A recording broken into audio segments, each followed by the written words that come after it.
some brands are legendary.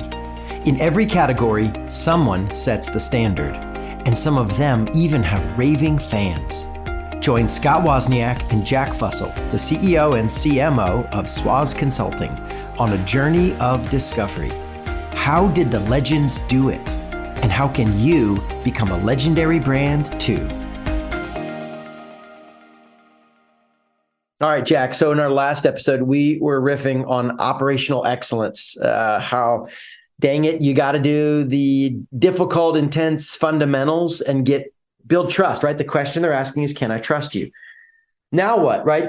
This is where it starts to get into the more exciting, kind of uniquely cool stuff.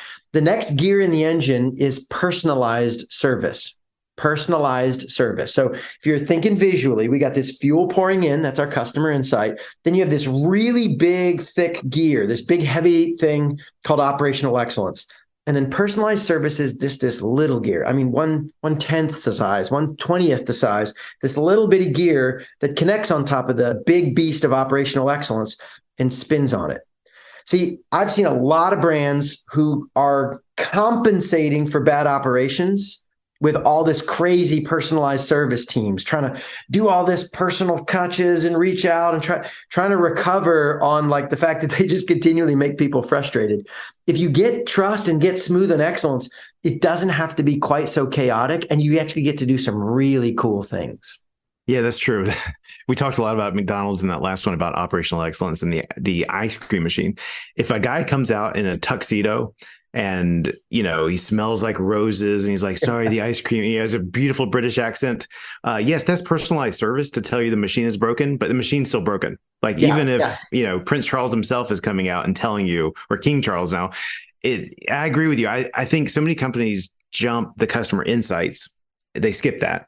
And if they do personalized service, it just lands in the wrong place. Like, we don't need that. You're not actually scratching the itch. You're scratching my left arm, but my right arm's the one that's itchy. Yes. And so it doesn't hit in the right place. In fact, if anything, it annoys them, right? You're like, for the love, will you quit throwing me a party and maybe like show up on time next time, right? Or have you ever been to a restaurant where the server comes like every 3 seconds and is like, do you need more water? And you're like, I am not that thirsty. I want to have a conversation. This is a date night, with my wife. This is a candlelit, and you're interrupting. Third wheel. Yeah, it is. It's not supposed to be a big gear. It's a little gear. Now, it needs to be steady. It is systematic, right? This isn't random, but like once or twice a year, do one or two things that say, man, I see you. I connect with you. Or once or twice at dinner, reach out and just do a little something. They're going to be with you for a couple of hours. You don't check in every 15 minutes, but a couple of times you do a little moment, and it makes really powerful impact. See, okay, so if the first question, right, we said is, can I trust you? And if they can't say yes, nothing else matters. In fact, you don't want to do all this other stuff if they're annoyed with you because they don't trust you. But let's say you did that. You did the hard work. You got this big beast spinning and you got this momentum building. You kind of run off the momentum of that. You boost on a little bonus that has huge impact. And all the question they start asking now is, hey, do you care about me? Do you see me? Do I matter to you as a human, as a person, or am I just another transaction for you? Do you actually care about me? Ouch.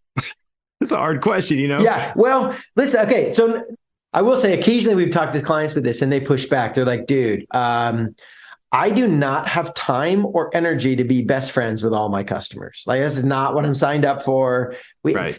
And sometimes I have to explain, okay, listen, we have a binary instinct here. We're like, listen, there are my best friends, right? They're my best buddies. It's Jack, and we get together for dinners around town and our wives hang out. And like, these are my backyard friends. I love these guys, right? And then you like everybody else. They're my professional acquaintances, and I keep them at arm's length, and we don't know anything about each other. We have no real relationship. And that's it. Those are my two options. And so then I'm like, well, your customers, you need to care about they need to feel cared for. Then you're like, crap, I got to invite them all into my backyard. Like, this is no. There's a whole continuum of relationships.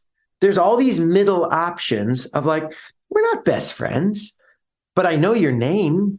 I know you have kids, or I know kind of what you do for work, and we're just loosely friendly. Like it is not all deep intimacy. There's this casual connection that says, I see you and you matter, even though we're not going to go have dinner once a quarter and hang out all the time, right? Like, Yeah. that's what we're talking about. This casual but real connection. Now, once in a blue moon, actually, we were like, man, that they turned out to be a lifetime best friend and I want to hang out with them. But that's bonus. That's not required here. It is little touches, tiny little gear on the engine that says, you matter, I see you. So let me give you a couple of thoughts on how we do this, right? Because this is not a hype talk. We keep saying this, right? This is not a podcast to be like, man, you should really care more. The key to raving fans is you should squeeze tighter and try hard. Like, no. That's what we should do. We should do another podcast that's really short, and everyone we just throw out like a trivial little statement, like a bumper sticker. Yes. And we're like, thanks for listening. Like right. Yeah. If you want your fans to love you, love them. Thanks for listening, everybody. What? How do I do that, man? I guess. Yes. Yeah. Dude, we are a podcast machine. I think by the time we finish, we'll have generated about 20. By the way, that's actually really not a joke. Like, you should be ready if you're going to keep hanging out with Jack and I. We always have more ideas than we have time. And most of those ideas are terrible. And we think they're hilarious. So and there's a good chance we'll start another company while we're doing a podcast live. Yeah, like literally, this is actually a decent prediction. By the end of this year, Jack, one of us, while on recording, will open up and file for a company. Like, this is how we roll. You'll be talking and I'm claiming an LLC while we talk. Exactly. So. And I'll be like, no, Jack, that joke was so good. I just bought the domain. We're in. We're doing that. We do that all the time. You and I are like, how many domains did you buy this week? in fact, just this summer, I came up with an idea and you were like, Scott, I got bad news. I tried to buy the domain and somebody's already got it.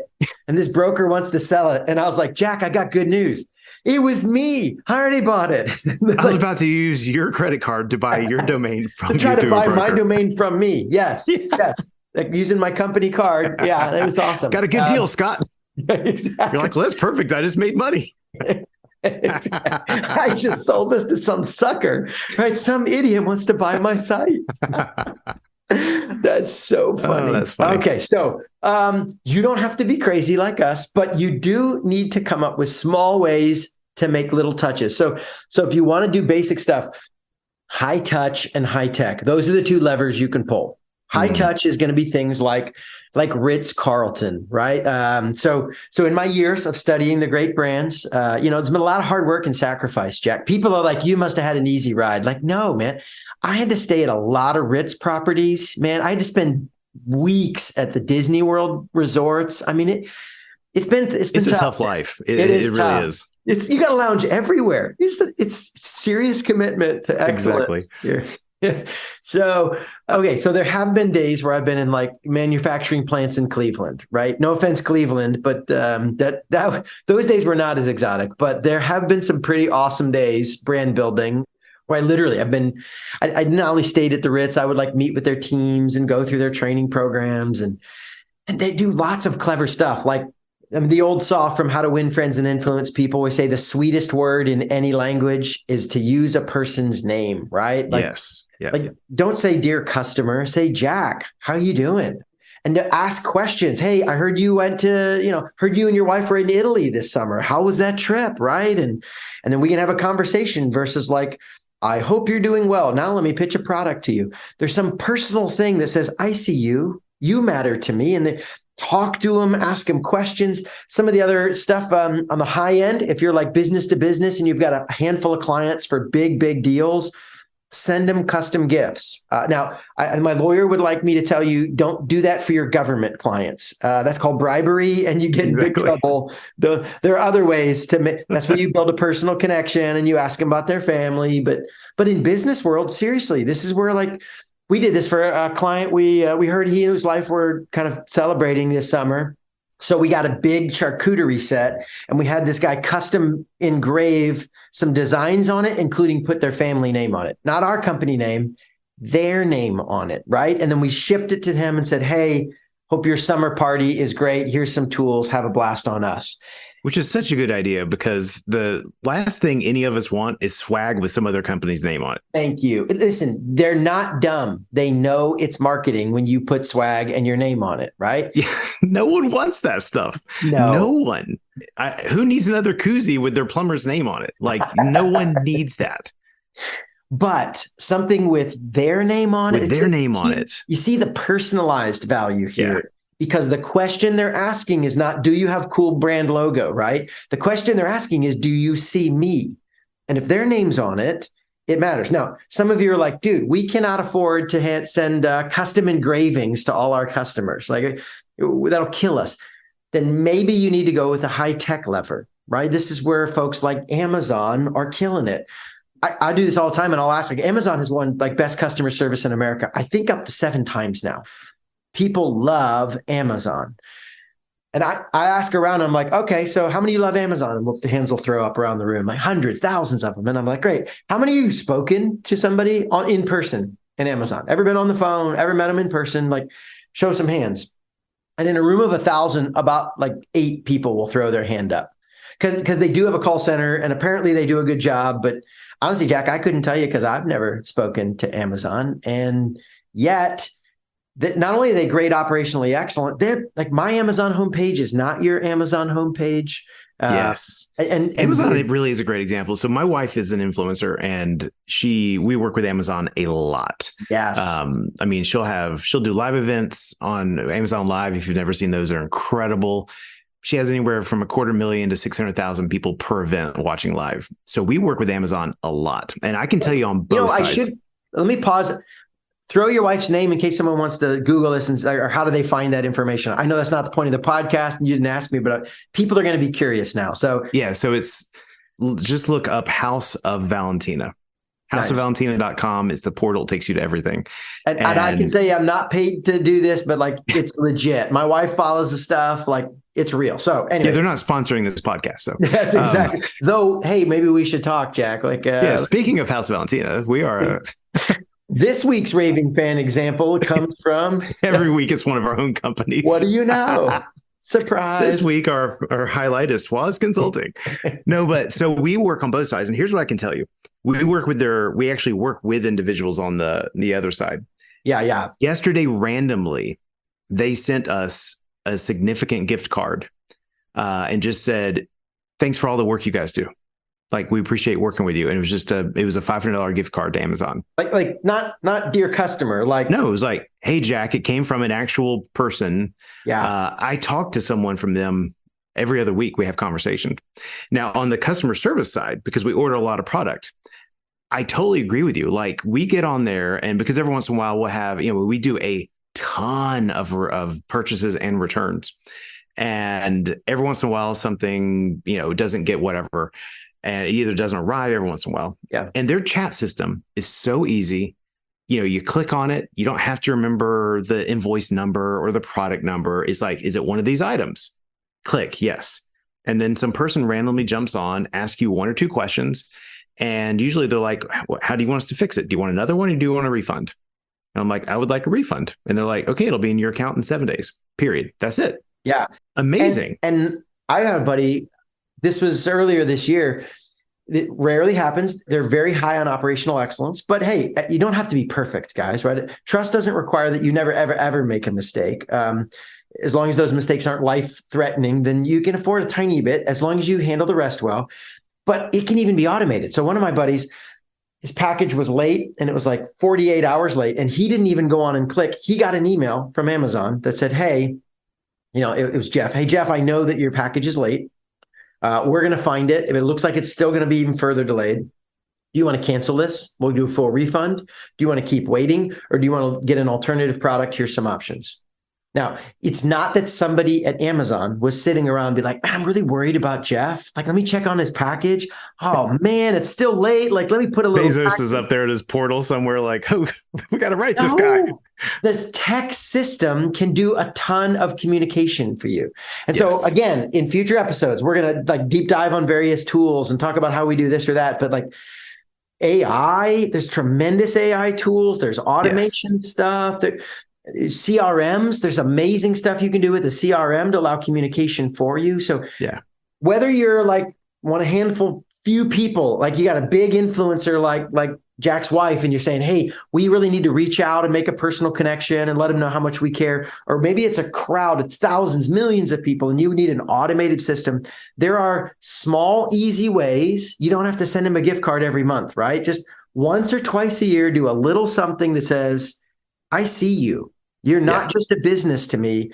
You matter. We enjoy you. We know your name. Guys, little bitty touches make a huge difference in this context. You can blow their mind and they're like, man, they guys love me. And let me maybe end with this. If you want them to love you, the single best thing you can do is make them feel loved by you. We love people who love us first. Yes, that is key. Make them feel cared for. They don't have to be your all-time best friend, but just, guys, nobody else is doing this. So a little bit of care will blow their mind. And they've gone from like, man, those guys are solid. You can really count on them to be like, these people are the best thing ever. That's it. It's just a small tipping of the scales. You did all this work. You put a lot of effort to excellence. You make a small personal connection.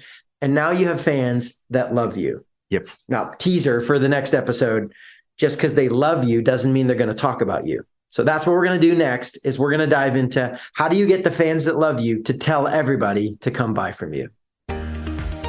Thanks for spending some time with us on your journey to legendary. If you enjoyed this episode and want more content like this, you may want to sign up for our newsletter. You can do that and learn about all the ways we are helping leaders build legendary brands at swazconsulting.com. That's www.swozconsulting.com. Greatness is possible. You just have to build the right engine.